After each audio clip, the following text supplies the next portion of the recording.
Good evening, Madam Chair. My name is Lynn McCraw. I go by Lynn, but John McCraw is my given name. And I am testifying against the committee substitute of HB 2271. We had talked with Dr. Sheffield's office about the original 2271, and as it was originally, as it was rolled out, we had no objections to it at all.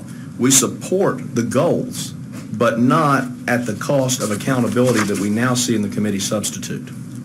The committee substitute, it essentially immunizes unnecessarily. We have in the limitations of liability section of the bill, found it sections 431.325. It immunizes charitable drug donors, okay, which they would include manufacturers even for their marketing mistakes and marketing misstatements.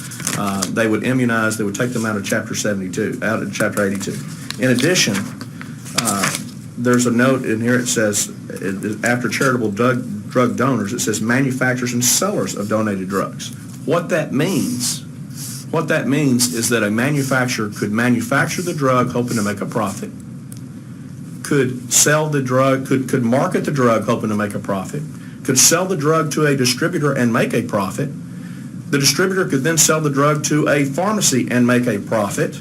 And then the drug starts to almost get old, or maybe it's getting to the point where they're afraid that it's going to expire, so they donate it to the drug program. And if they donate it to the drug program, then immunity would go all the way down to the manufacturers and sellers that actually made a profit on the drug.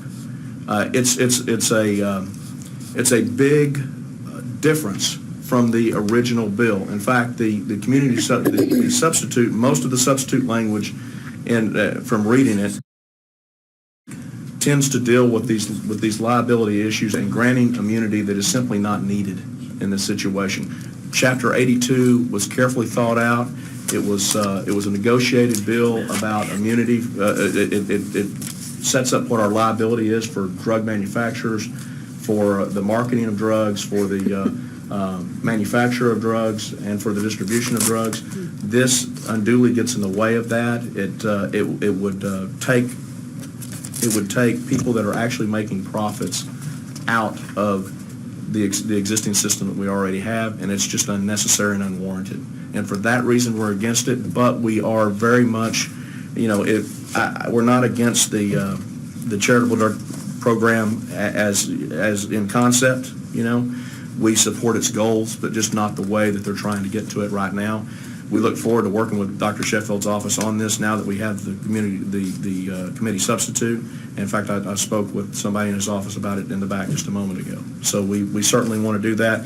I do want to indicate that it's my understanding that there's a Senate companion that Senator Burton has filed, and we have language circulating that we think might work for everybody. That's all I have, unless anybody has any questions. I do. Yes. Thank you. Representative Guerra. What would be the type of safeguards that you would consider to be appropriate, if you can respond to that you're working on now? I'm not sure what you're asking me about. What I'm asking you about is that you just testified that you're working on a redraft or another substitute, and that you're working on some language. And my question is, what safeguards, for your concerns, what type of language are you working on? What is you trying to accomplish? What we're trying to accomplish is we're trying to make sure that the manufacturers and the distributors of drugs are still subject to the liability that we currently have in Chapter 82 of the Civil Practice and Remedies Code. That's the concern. The specific language, I was not working on the specific language. My association, Texas Trial Lawyers Association, is, and I understand that there is language that's being circulated. I haven't seen it because I got this morning and said, you need to get over here and deal with this bill. Okay, well then your question to me was appropriate. Yes, exactly. Thank you very much, and I'll talk to them about that. Okay. Any other questions, members? Thank you so much for taking the time to be here. Thank you for having me, ma'am. I appreciate it.